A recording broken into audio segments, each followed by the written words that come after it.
time for my virtual Jericho with John Mair. Hello, welcome, good afternoon to another My Jericho. This afternoon we're going to be talking about something that you may seem a bit obtuse, Ofcom, the Office of Communications, which actually regulates all the broadcasting and all the telephony in this country. So we're going to talk maybe about 3 or 4 points about what's the whole point of Ofcom, and in case you hadn't guessed, that's the title of the book, which is on sale in Amazon. Do we need it? Is it fit for purpose? And will it be up to regulating the tech companies, the FANGs? We've got an incredibly distinguished panel this afternoon. If we might see them, we've got Sir Alan Moses, a former regulator himself, David Elstein, a former big cheese in the television world, Dorothy Byrne, a just retired big cheese in the television world, and Marcus Ryder, who is still a big cheese in the television world and has just been made chairman of RADA, of all things. One of the things we will discuss, ladies and gentlemen, is the possibility that Paul Dacre might become chairman of Ofcom. What's your brief reaction to that? Dorothy? Well, I think you saw my eyebrows shoot up. I think that television regulation works in Britain because the public and broadcasters have a high level of trust, it may not be perfect, in the idea that the regulator themselves are people who are truly impartial.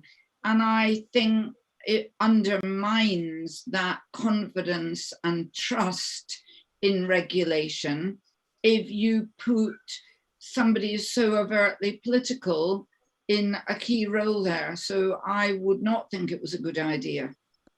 David Elstein, you may have a different point of view to that. Look, I don't know Paul Dacre. I once exchanged letters with him when he was the editor of the Evening Standard, and I accused him of running an anti-Semitic article, which he demurred at.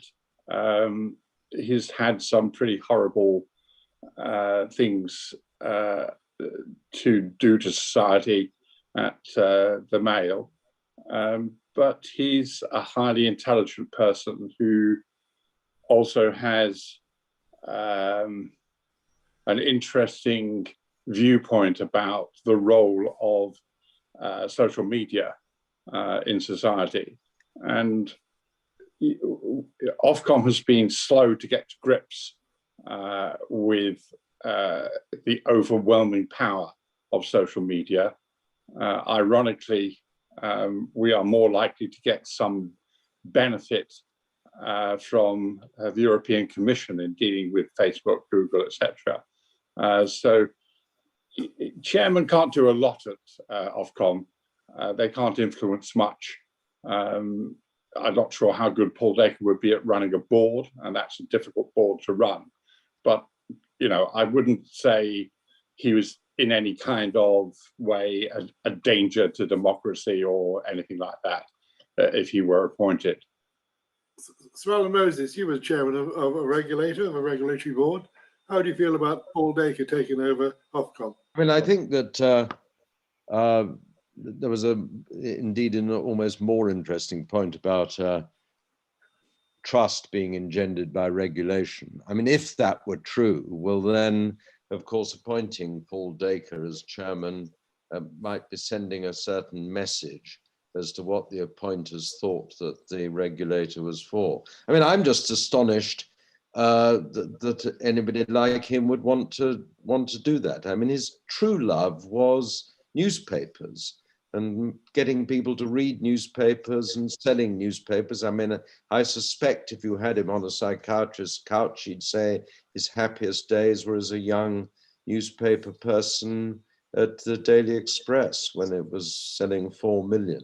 I mean, why he wants anything to do with regulation remains a complete mystery. If it's true that he does, I mean, it seems an absurd thing for him to do. I mean, I think the great secret that he did have was this ability to keep, nobody could really tell what he was thinking. He was essentially a very private, silent person. And of course, he absolutely exuded the ability to make other people fearful and frightened. I think that was a incredibly useful thing to be able to do as an editor. I was always terribly envious of that ability. But I doubt that at episode. Did he frighten employ you? that as a regulator. Sorry? Did he frighten you when you were at episode? Oh, absolutely terrified. I mean, I can't tell you. He was, because he had this thing, he never looked at you. He was, partly because I'm very short and he was enormously tall. So he was one of those people who always appeared to be looking over his shoulder, immaculately dressed, peering into the distance. And you simply didn't know what he was thinking. A certain, I think he thought I was sort of pretty bogus, really. And I just don't, I mean, he regarded regulation of the press as something temporarily useful to stop the noise post Leveson, when I think he had for one moment himself been frightened as to what government would do. And I think he regretted that. He realized that there was an awful lot of huffing and puffing and that government was never going to do anything about licensing newspapers in the end, and rather regretted that he'd ever played a part in setting up IPSO. But I find it quite astonishing. Marcus Ryder, are you looking forward to Paul Dacre as chairman of Ofcom? Not particularly, but I think what the discussion around Dacre exposes is that regulation is political. And we need to kind of actually admit that regulation and Ofcom play a political role, and the idea that they don't, whoever is appointed, all right, whether it's Paul Dacre, whether it's somebody else, it is a political, Ofcom plays a political role because it is actually looking at the media industry, and the media industry, if it is doing its job properly, and if journalists are doing their job properly of holding power to account, is a political job that the media does and journalists do, right? And so I think it's interesting that we're talking about Paul Dacre as if we've kind of admitted or thought that the previous appointments, whether you're from the left, whether you're from the right or center, as if the previous appointments weren't political. They were political. I think that we need to sometimes find. I mean, can anybody? I think that's. Your I think start that's of the the point. 10 named 3 previous chairmen of Ofcom. I think, Alan, I think that's the point. I think the point is that I could not name them, and I think that is, and I think the fact we can't name them. I can't name a lot of the High Court judges.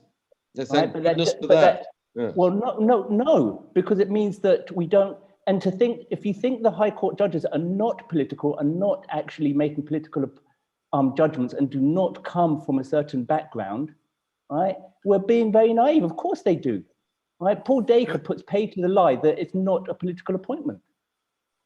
Let's leave the judiciary alone for a moment and move on. We've got sort of two VTs to play in. First of all, Clive Myrie, who is now a multi-award winner. He's one of the great broadcast journalists. In the Harold Evans Memorial Lecture in March, he put the case for Ofcom and for regulation. Let's hear what Clive had to say. I had a paper round at the age of 12, and looking back on those days, I always cite the work of Sir Trevor MacDonald or Alan Wicker as being instrumental in convincing me journalism was my trade. But on reflection, devouring my free copies of the Sunday Times at a young age was influential too. Every week, the uncovering of the truth when encrusted with lies, a belief in decency and honesty. They're all things I recognized in the work of that paper. I, of course, in my very early teens had no idea who the editor was, but it was Harry. My love of America mirrors his, its endless possibilities. In the 1990s, I was the BBC West Coast correspondent based in Los Angeles, but I frequently made trips to Washington for bureau cover. I will never forget the first time I went inside the White House. I was in awe to be at the heart of global power. I later spent quite a lot of time at 1600 Pennsylvania Avenue as full-time BBC Washington correspondent while George W. Bush was in residence. I've covered every presidential election since 1996, including Joe Biden's recent victory, and I've reported on many a midterm election in between. The fact that the richest democracy on the planet cannot quite get it right and promote the interests of all its citizens is what's endlessly fascinating about America, the gap between its ideals and reality. Now, these opinion hosts are why people switch on cable TV. The straight news bulletins are by the by. It's the opinion hosts who can mold and shape minds with many millions of viewers every week. They make the money for the networks because their followers are loyal. Add to the mix the fact that TV news providers in America aren't under any legal obligation to be fair and impartial, and you've got gold. Broadcasters in the UK, however, are forced to be fair and impartial in their news coverage in order to hold a license. The rules come under Section 5 of the regulator Ofcom's codes covering due impartiality, accuracy, and opinions. Similar rules did exist in America, but were thrown out more than 30 years ago when Ronald Reagan was president, and attempts since to revive the legislation have always stalled on the altar of the First Amendment, the right to free speech. So in the US, you can say what you like within the law. Your opinion is protected, and you can use all your power and might to beam that opinion right across the land without giving any counter-arguments, without reporting the opposing point of view. Opinion can be dressed up as news. As Americans burned to death, people like this swung into action immediately. They went on television with a partisan talking point. Climate change, they said, caused these fires. They didn't explain how exactly that happened. How did climate change do that? They didn't tell us, but they just kept saying it. In the hands of Democratic politicians, climate change is like systemic racism in the sky. You can't see it, but rest assured it's everywhere, and it's deadly. And like systemic racism, it is your fault. The American middle class did it. They caused climate change. They ate too many hamburgers. They drove too many SUVs. They had too many children. Well, there are many in America horrified by the opinion hosts on both the right and the left, whether it be Fox News or MSNBC. Yet a study last year showed that both channels were in the top 5 of the most trusted news brands for viewers, symbolizing the country's political polarization. It's clear many Americans want their views affirmed, not challenged. But there is absolutely no reason why an independent regulator would materially damage the consumer. I mentioned the study conducted last year that showed Fox News and MSNBC are in the top 5 most trusted news brands for American viewers. Well, the number 3 brand is PBS, the public broadcasting service, whose nightly NewsHour news and current affairs show was deemed in the study by the University of California a few years ago to be the most centrist news program on television and the closest news show to holding a truly objective stance. That's because it has to be fair and balanced, as PBS is technically not a network, but a program distributor that provides television content and related services to its member stations across America, blue states and red states. What's the brand that beats them all? Fox News, PBS, Bloomberg, and MSNBC when it comes to public trust. Yeah, it's the heavily regulated British Broadcasting Corporation, the BBC, subject to independent rules on impartiality and accuracy, is the most trusted news brand in America. Now, I'm not here to tub thump for the BBC, honest, but the figures are revealing and clearly suggest an ambition to be impartial, watched over by independent regulation, does make a difference for the better in helping to increase levels of public trust. If you haven't watched that, it's a brilliant lecture by Clive. It's available on the My Jericho website. It's there forever, so please do. Now, talking about regulation, we've actually got a real regulator here today. Sir Alan Moses headed IPSO, the press regulator, for 5 years. He's not applied for this job. Why not, Alan? Well, I mean, mainly because I didn't think I'd get it. I think when you reach a certain age and come from a certain background, as was previously mentioned, you become surplus to requirements. And I also didn't think. I mean, I don't understand what the chair of Ofcom does. I mean, we can have arguments about whether Ofcom's necessary and whether trust of the BBC and of other broadcasters in the UK stems from the fact that they're regulated, which I query. But I don't think the chair is important unless it's somebody like Paul Dacre who's sending, I suppose, in respect of whom a message is being sent. But otherwise, I don't think they're particularly relevant. I don't know what decisions the chair of Ofcom makes. Did you feel you were in charge of IPSO when you were there? Did you feel like a real regulator? Yes, I really did. I mean, whether it of course poses the question of what a real regulator is.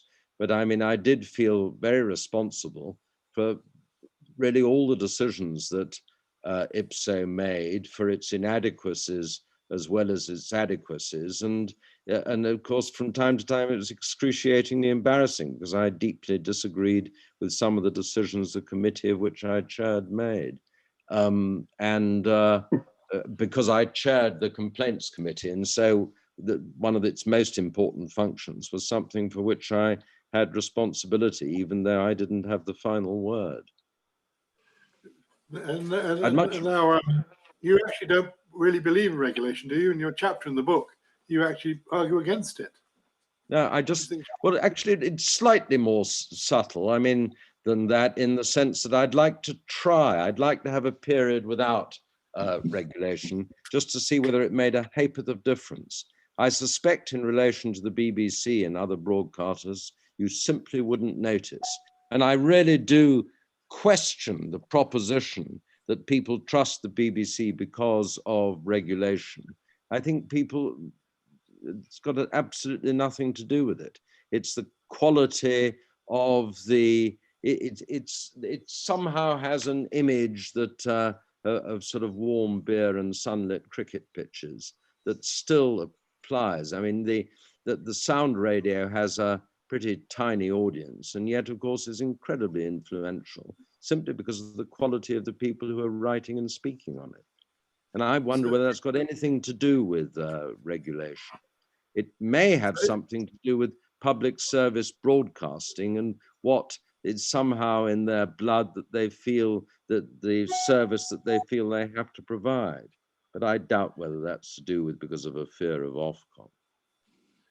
So if at the last minute they can't find a candidate, they come to you and they say, Alan, will you take over Ofcom? You wouldn't accept, and would you then say, no, let's abolish Ofcom and abolish the... No, of course I would. No, of course I would accept. I would welcome it with open arms. I would love to be chair of Ofcom. I mean, I only said I wouldn't apply because nobody ever suggested, and I didn't think I'd get it. But I mean, I can't tell you how envious I am of Paul Dacre. Why the hell should he get it and not me? We'll come back to you later on, Alan. On to Dorothy Byrne, who's spent her entire professional life being regulated in World in Action, The Big Story, and then 17 years as head of news and current affairs at Channel 4 Television. She's always been at the edge of journalism with things like World in Action. Dorothy, you're a believer in regulation. Why? I definitely believe in regulation. And, you know, Alan, I'm afraid the idea that we should just... Oops. Keep talking. We've lost you. Worked as a broadcaster nearly all my... I'm scared of the regulator. I can absolutely tell the head of Channel 4. Before that, I was at ITV. Regulator really worries us because if we get into trouble with the regulator, then I mean, to be honest, if you kept getting into terrible trouble with the regulator and being found to be not duly impartial, to be unfair, to be inaccurate, as a television executive, you would lose your job. But I have to take issue a bit with Marcus, because yes, Marcus, everything is a political appointment, but it's how political is that appointment? And Alan makes a good point when he says you can't name the people who were the chairs of Ofcom, because they weren't overtly political people in the way that Paul Dacre is. And again, my experience is that regulation does not stop one making highly controversial programs. I commissioned 3 programs in which we secretly filmed politicians, and Ofcom did not find against us for any of those 3 programs, even although highly influential politicians made a huge noise about complaining about them. So regulation has worked because it has not prevented us from making very difficult, very controversial political programs, but at the same time, it has ensured that when the public feel unhappy about a program, they've got somewhere they can complain to, and people will be found against if they are unfair. What's the biggest trouble you ever got into with either the IBA or Ofcom? Well, I'm not so that I got into trouble, yeah. But the answer to that question, but we have had findings against us. But I think the key point actually is where they have not found against us. They have not just sided with right-wing politicians who we have exposed. And definitely we know that there are very high levels of trust among the British people. And we know the British people complain to the regulator, because look at how many people complained about Prince Philip. As I understand it, thousands of people complained to the regulator about the fact that EastEnders and their other programmes were taken off all of the BBC because of Prince Philip's death. And we get a lot of complaints to Ofcom. It's not a moribund organisation. The British people know it is there and they use it. Which did you feel was the most unfair judgment against you? Gosh, no. Well, you're asking me to emphasise my bad points. There some fair judgment against us. I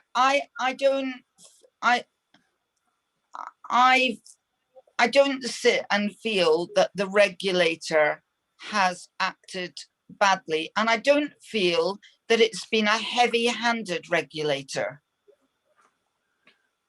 And that's vital in a democracy. We'll come back to you a bit later on, Dorothy. Marcus Ryder, you've had a life in television which has been regulated. At BBC, you were head of current affairs, BBC Scotland, making some rather edgy programmes, and now you're chair of RADA. Now you actually think that Ofcom has a different function in television in terms of diversity and not as you would expect it. Over to you. Well, I think we can talk about Ofcom regulating complaints, but the other important role that they have is deciding how broadcasters meet their license requirements, or for now it's taken over the BBC, it's charter requirements, so Ofcom is the body that decides, when there's a license requirement for news and current affairs at prime time, how many hours that should be. Ofcom is the one who talks to the broadcasters, and they come to an agreement with all sorts of different things with regards to children's television and other genres. And so if you're, sorry, it looks like my thing has stopped, but I'll keep talking. Keep talking. Okay, fine.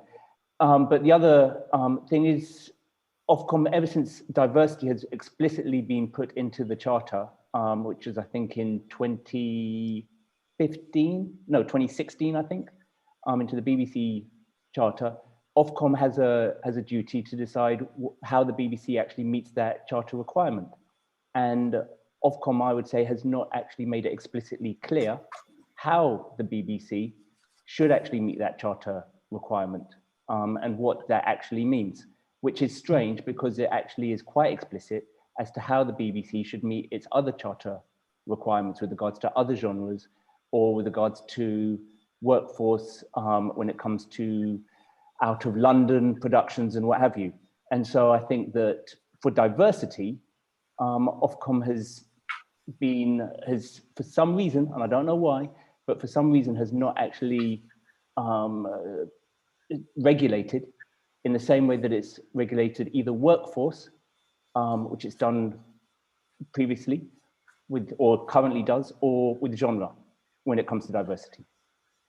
Now, in your chapter, you actually have an interesting position about something called monopsony. And now, those of us who didn't go to the LSE, perhaps you'd like to explain what that means and what it means in television and how Ofcom should tackle it. Broadcasting is an oligopsony, which is when you have a few buyers and multiple sellers. So what you have with UK broadcasting is a few broadcasters, so a few buyers of the product, and you have multiple sellers, independent productions, independent producers, and what have you. And that's the point of a regulator. That's the point of Ofwat. That's the point of a regulator. When you have a monopoly, when you have a monopsony, when you have an oligopoly, when you have an oligopsony, you have a regulator because they are prone to market failures.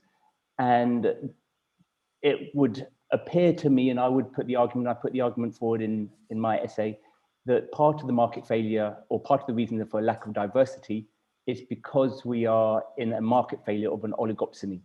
And Ofcom's job, and any regulator's job, is to regulate oligopsonies because they are prone to market failures. Should they be more interventionist? Should they be more like the Competition and Markets Authority than they are at the moment? They should be when it comes to diversity, they should be exactly how they are with regards to regional diversity. They came up with a definition of what is regional diversity, what is an out of London production. The BBC recently published off its own back what diverse production is, and the BBC, nor Channel 4, nor any other broadcaster would be allowed to come up with its own definition of what an out of London production is. Right? It was Ofcom, and it's Ofcom's definition which everybody uses. Right? And so it just seems a bit strange that Ofcom realizes that defining some of these things is so important, and yet when it comes to diversity, Ofcom seems to have taken a more laissez-faire approach in deciding how to define things. So how would you compensate for market failure in the television industry? I would compensate for it. Ofcom does a brilliant job. So it's a market failure. News and current affairs. Dorothy would not have a job if there wasn't regulation, or Dorothy wouldn't have had a job if it wasn't for regulation, right? Because Ofcom stipulates how much current affairs and how much news at prime time there should be. So there is a market failure in that, and Ofcom steps in and works with Channel 4 and works with the other broadcasters to address that market failure. Same with other genres. And so when it comes to diversity, if there is a lack of diversity, right, which most people seem to think there is, right, it's Ofcom to step in exactly the same way. So I'm not asking Ofcom to do a different job that it does to any other genre or any other aspect with regards to out of London productions. It already does the job, and it does it really well. I mean, there are flaws and we can criticize it, but generally speaking, it does it really well. So all I'm saying is that when it comes to diversity, Ofcom should do exactly for diversity as it does for other genres and other market failures. You're one of the leading campaigners for more diversity in British broadcasting. Have Ofcom consulted you? Do they come and say, Marcus, what about this? What about that? I speak to members of Ofcom, and I've gone in and spoken to high-level members of Ofcom, I don't know how seriously they take what I say. All I do know is that they have not stepped in and given a definition of a diverse production. They've let the BBC define that themselves. They have not set any targets for any broadcasters at all. So they may talk to me, so they do talk to me sometimes, sometimes off the record, some occasionally on the record. But what I do know is that they haven't stepped in and regulated broadcasters in when it comes to diversity in the same way that it's regulated other aspects and other market failures in the broadcasting industry. How diverse are they themselves?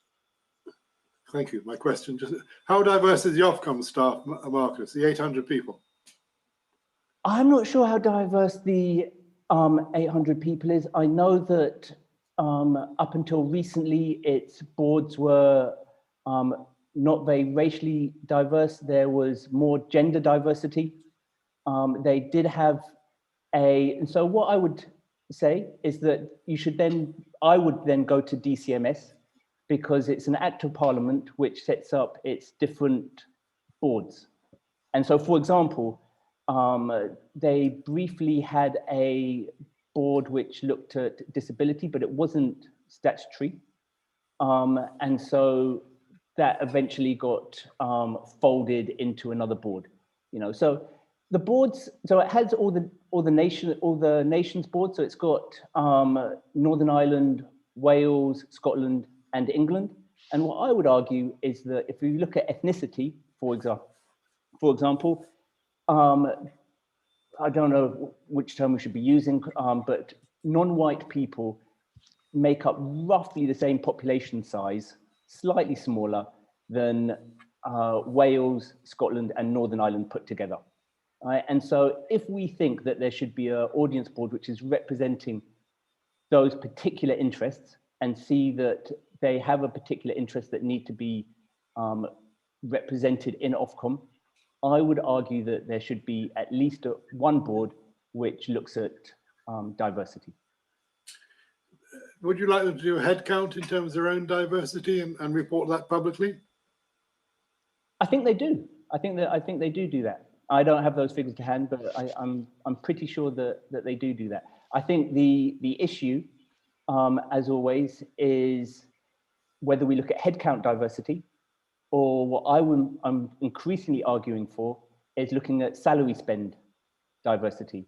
And salary is often an indicator of power in an organization. And so if you look at salary spend diversity, what proportion of your salary is spent on different groups of people, that is often a better indicator as to where power lies in an organization, as opposed to doing a simple headcount diversity. And also, if you look at the BBC, for example, you could do headcount diversity, but I know the BBC better. And so I know which areas women might be in, or people, or disabled people might be in, or people from ethnic minorities might be in.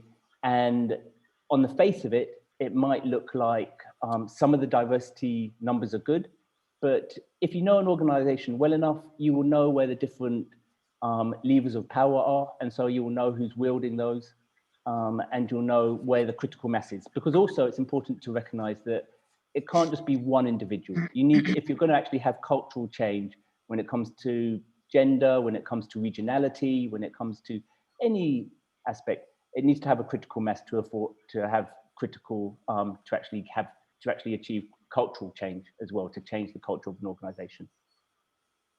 Now, today is the day that the Facebook Oversight Board actually approved the ban of Facebook on Donald Trump. So now is a good time to go to one of the huge figures in world media, Mark Thompson, who was a very, very distinguished BBC Director General for 8 years. And he just left the New York Times after another 8 years as a CEO. In the Philip Geddes lecture in Oxford in March, he tackled the regulation question. Let's see what he said. Is it really acceptable that half a dozen companies, perhaps in the end half a dozen individuals, should wield so much influence over, if not the totality of content available on the internet, then that portion which most people consume most of the time? What protections are there against the purely arbitrary exercise of this great power?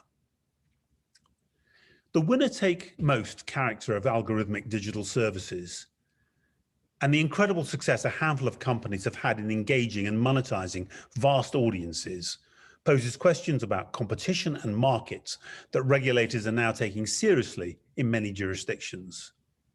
But the same mass engagement has also had the effect of concentrating power over content distribution. In the 20th century, policymakers confronted exactly this problem in broadcasting. Spectrum was scarce and the radio stations and TV channels necessarily few, and so disproportionately influential. As a result, governments everywhere, even the United States, put in regimes of content regulation that would have been unthinkable for newspapers and magazines. Now, one can hear many politicians on both sides of the Atlantic itching to do something similar in the case of the major digital platforms. I'm against it, or at least against it unless it turns out to be the only workable solution. Governments themselves have enormous conflicts of interest when it comes to content regulation. And even if you happen to trust the government in power in your country now, what guarantee do you have that the next one will be able to resist using the levers of regulation to suit itself? The internet left the Garden of Eden a long time ago now. The web magnifies and accelerates everything, the bad as well as the good. And it turns out not just that human nature doesn't change as rapidly as technology, but it doesn't change much at all. QAnon and other similar dark products of the human id adapt and mutate. They ebb and they flow, but they don't go away. Like background viruses, we're probably going to be living with them forever. But no publisher or platform on earth has any legal or moral obligation to spread them or indeed to distribute any form of prejudice or hate. So eject them from your platform if you can, and yes, ban their authors for life. There will be hard cases, for instance, when racist conspiracies get tangled up with electoral politics and the lines are hard to draw. But at least to me, this January proved that not just venerable news organizations, but relatively young digital companies can figure out a way through. But those companies will only remain free from heavy regulatory control if they move quickly to establish secure checks and balances to ensure that the unprecedented power they have over what the world sees and hears cannot be abused. And all of this is urgent. The world moves a lot faster now than it did in 13th century England. We won't get 700 years to put up a plaque to say, we're sorry we got it wrong. We may not even get 7. If you want to read more about Thompson, and indeed most of the contributors today, and another 14 or 15 stellar contributors, do buy the book. It's called What's the Point of Ofcom? Is the broadcast regulation still fit for purpose? It's there on Amazon and Kindle and paperback, and it's there forever. Let's move on, if we can, to one of the grand old men of British broadcasting, a description I'm sure he won't like. David Elstein, Director of Broadcasting for Thames TV, then Sky, and then he set up Channel 5 and was the founder and CEO. David, is it fit for purpose, Ofcom? Well, the first thing I should say is, just in case anyone watching this thinks we are swimming in ignorance, I've known all 4 chairs of Ofcom so far, David Curry, Patricia Collett-Bowe, Patricia Hodgson, and Lord Byrne. I don't know the acting chair, currently serving for a few months, Maggie Carver, waiting for the new appointment. But they were all good at their job, which was doing what Ofcom was set up to do. Unfortunately, Ofcom's track record in trying to be a regulator across the board, it is limited in its success. On the whole, I think it's been a pretty good content regulator, and in some ways better than some of its predecessors in terms of professionalism of complaints. When I was a working producer, I lost a number of programs about Northern Ireland to the IBA because the IBA was just too unnerved by political pressures to allow certain This Week episodes onto the air. But on the whole, I share Dorothy's view that the backstop of regulation and the requirement for impartiality are actually good for the broadcasters, because they stop certain things getting to air which shouldn't have got to air, and they are an excellent defense against attacks on broadcasters from outside interests, which should not be allowed to prevail. So in that sense, probably the worst regulator I ever came across was the short-lived Broadcasting Standards Council set up by Mrs. Thatcher, with Lady Howe as its chair, and it was a joke in many ways. My criticism of Ofcom is much more to do with the way it's fulfilled its role as the overseer of public service broadcasting. Now, it's true to say that most of its levers and tools were removed by the 2003 Broadcasting Act, which effectively eviscerated all the requirements for public service content other than news and current affairs on ITV and Channel 4 and beyond. But they have also been responsible for monitoring public service broadcasting ever since 2003. And what they have reported is year-on-year declines in delivery of virtually all the endangered species of content. So that's regional output, documentaries, religion, arts, children's, etc. And it should have been part of Ofcom's job to work out how to revive and reinstate public service broadcasting, which is in a sorry state. Unfortunately, it rather gave up the ghost around about 2010.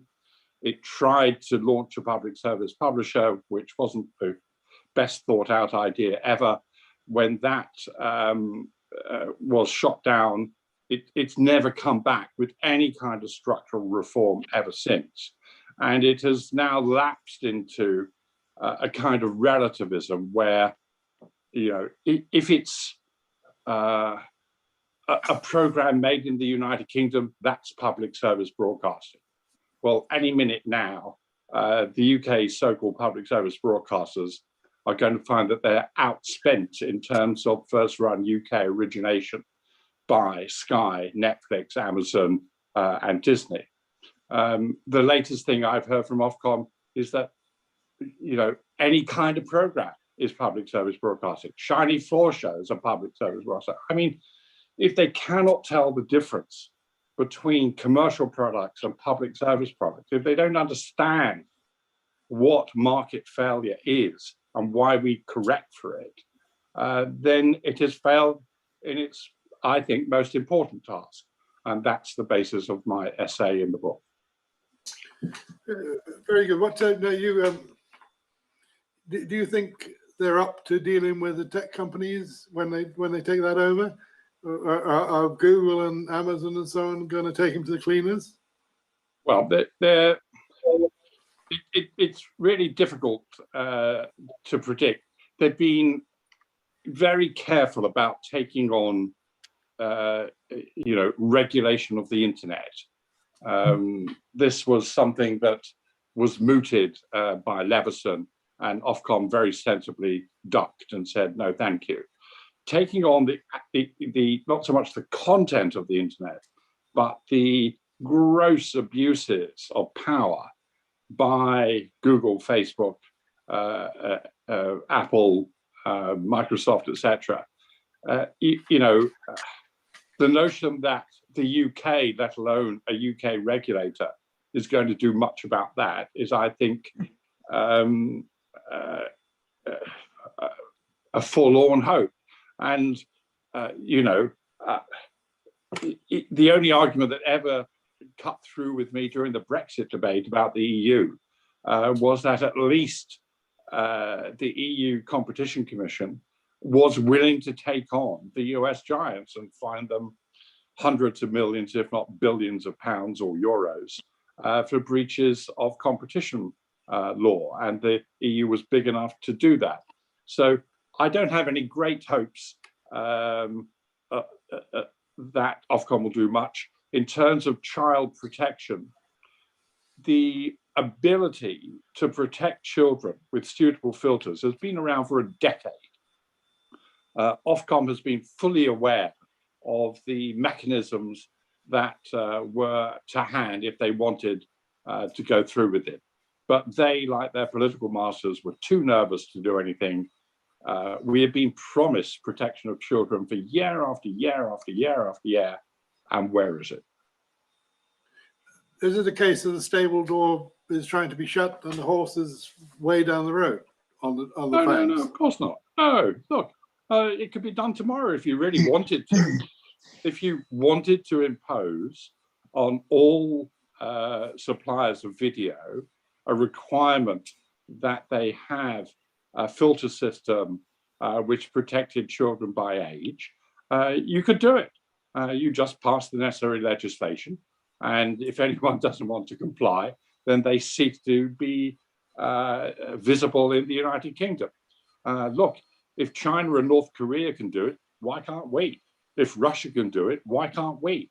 You know, it's shameful that we are so fearful of upsetting teenagers who want to send messages to each other on Facebook and Twitter and Instagram, that we can't do something sensible like controlling unsuitable material. We manage it in the broadcast arena.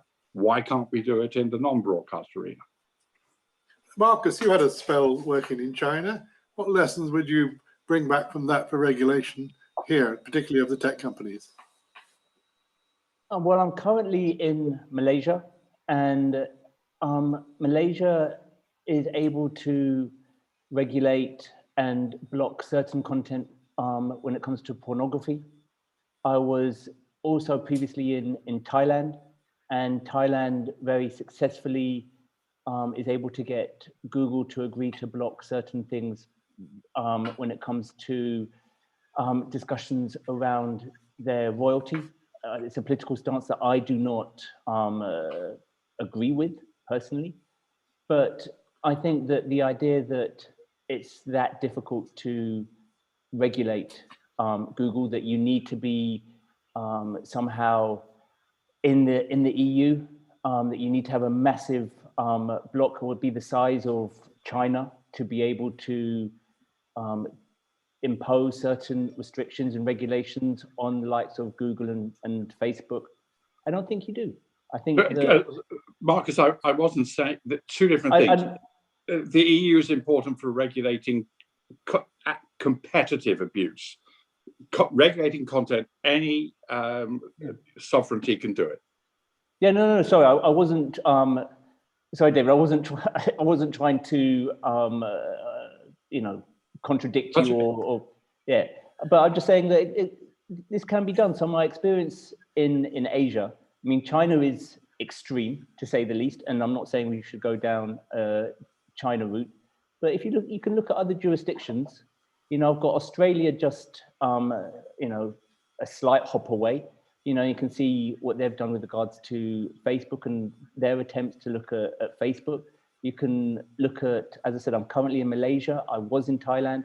And so you don't need to go to China to see how you can look at these tech companies. You can look at jurisdictions which are more similar to us and are closer to liberal democracies to see how you can regulate tech companies.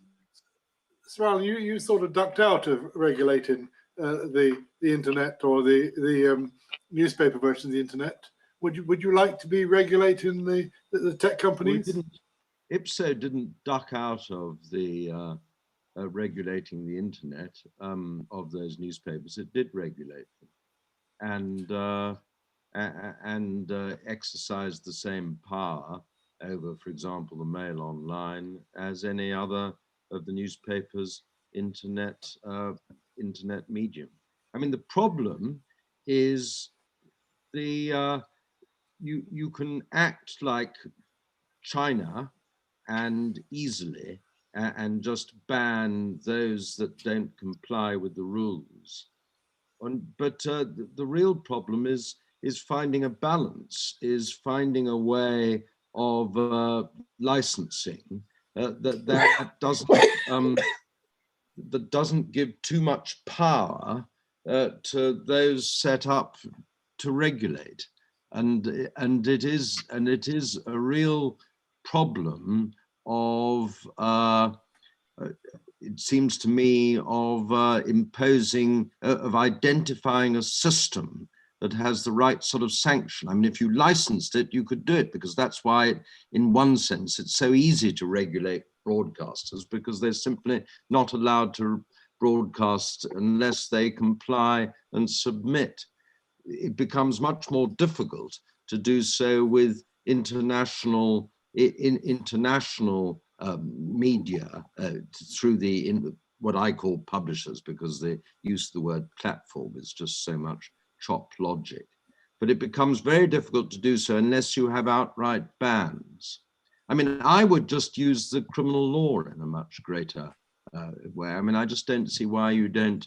I mean, you just need a few directors of these companies appearing in the dock, as it seems to me, for some of the things that they do.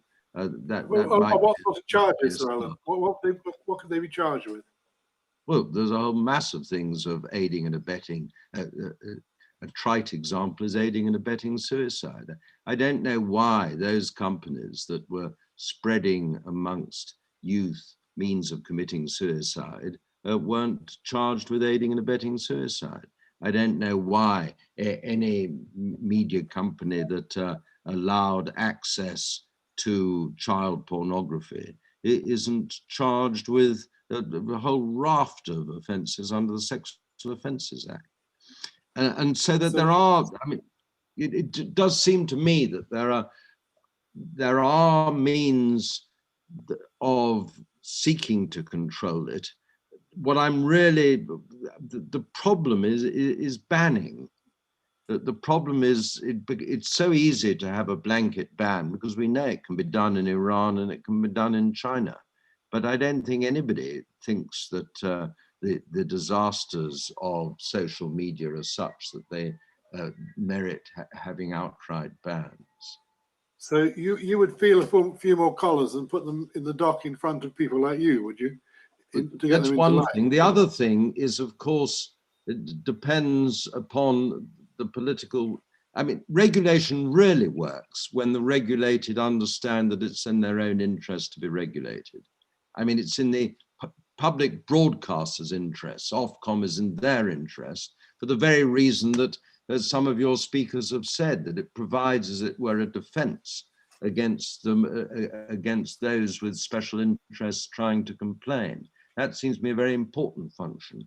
If only you could identify something which suddenly Apple and Facebook realized it was in their interests to be regulated, that would really be the key to success. Any imposition of some form of licensing seems to me very, very difficult to impose, having regard to the international, the worldwide reach.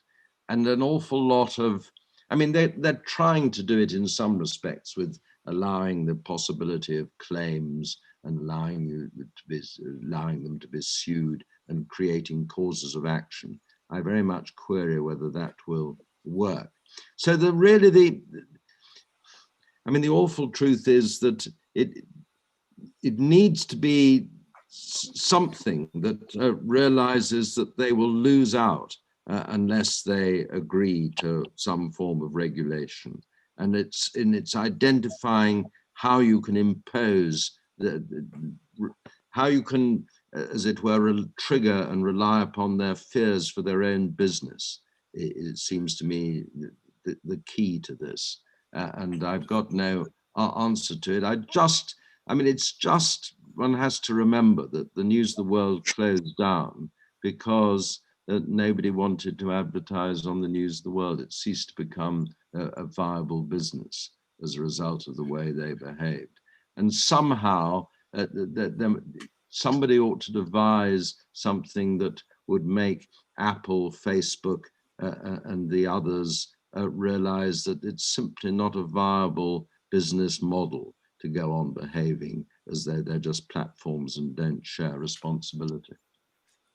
Dorothy Byrne, you've just left the closeted world of TV executiveness and gone into the equally closeted world of being head of house at Cambridge. Well, actually, no, you're wrong. I'm still making television programs. I've got several commissions, both from broadcasters and streaming companies in America that I'm working on at the moment. And, you know, it is undoubtedly true that companies in America have got a lot more money.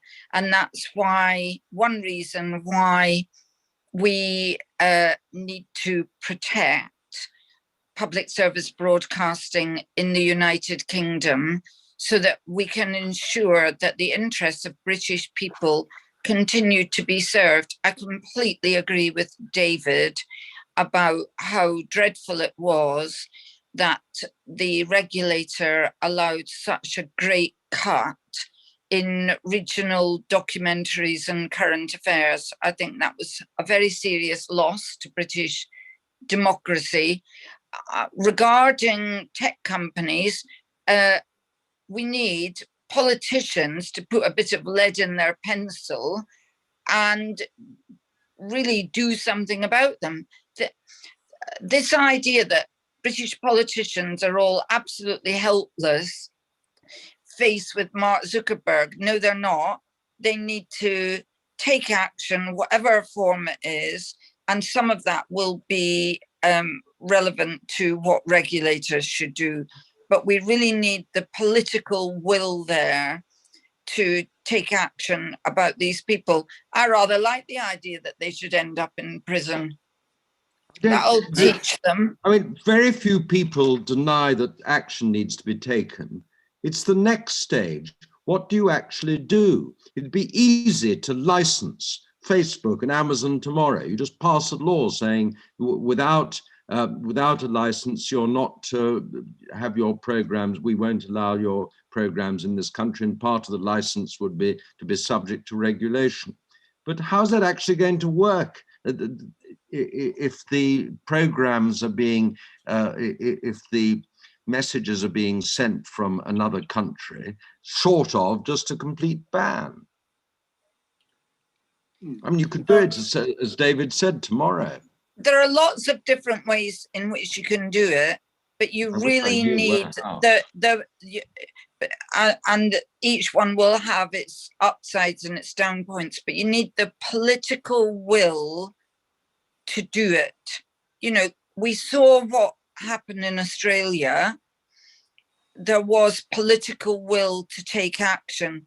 We've seen that the European Union is stronger about taking action. We need the political will. I don't think we can blame the regulator at this moment for that failure. I find it ludicrous that so many dreadful things are permitted on the internet and politicians just throw their hands up in horror. A last question for you. We run at the end of our hour. Are Oliver Dowden and John Whittingdale fit for purpose? David, what do you think? Well, what can I say? Every time a Conservative government is elected, or even a coalition government, it comes into office, there are gnashing of teeth and wailing and, you know, shroud waving. The BBC will never survive these ghastly people who are determined to crush it. Whitto, when he became Secretary of State, was seen as some kind of demon incarnate. I would just call him a complete pussycat. Boris, Dominic Cummings.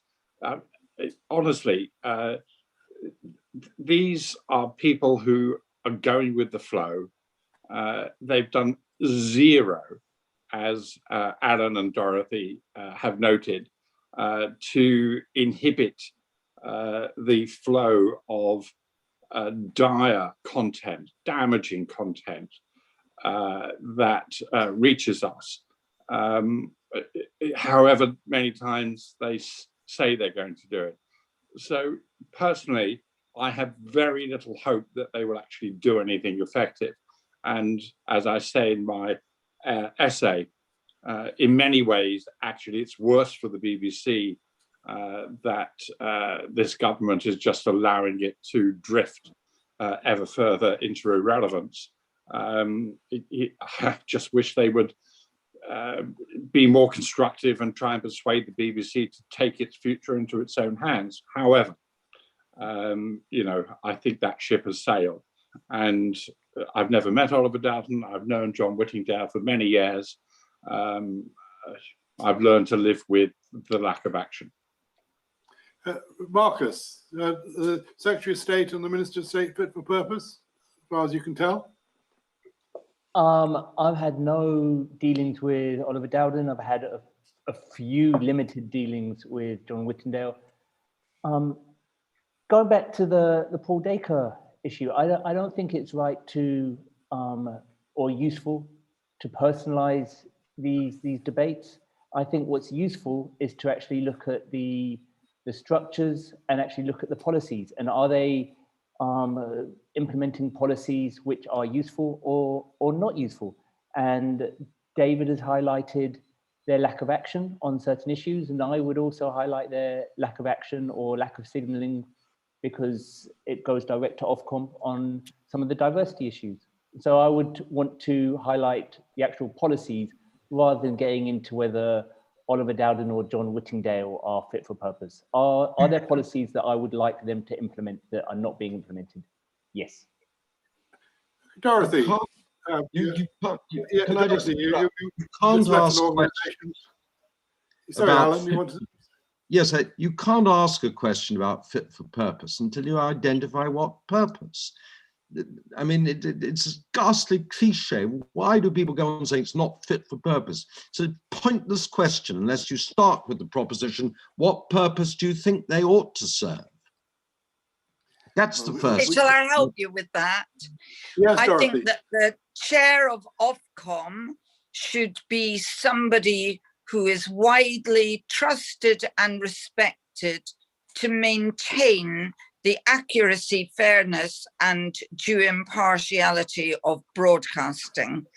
In terms of politicians, we need them to get a grip on these dreadful tech companies, because I expect my politicians to run the country. I don't expect them to say, oh, tech companies are so powerful, I can't do anything about them. Yeah. Well, that's probably a good point for us to end. That's been an interesting hour. This is the first ever book on Ofcom that I'm aware of, and probably the first ever television discussion about Ofcom and what it's all about. Remember that the book is available on Amazon. You can buy it there. Now, My Jericho is a potpourri. So next week we've got the camp. There's the book. There's the details of it on Amazon. Next week, next Wednesday, we've got the campaign to pedestrianise Little Clarendon Street in the evenings. That's at 5:30 next week. We'll start the ball rolling on whether we should ban traffic from there to allow cafe culture to develop. As you know, those who regular My Jericho watchers, traffic is a rather big issue in Jericho. And then the week after that, we've got a treat. Bob Dylan is 80 on the 23rd of May, and Professor Gary Browning earlier this year did a lovely program about Bob Dylan 80, which had some actual Dylan songs in it. So please tune in to both of those, and we're on each and every Wednesday. And just back to the book, do buy the book, please. It's called What's the Point of Ofcom, and it's out now on Amazon. And thank all four of you. Goodbye. Thank you. Bye-bye. Bye-bye. Yoo-hoo!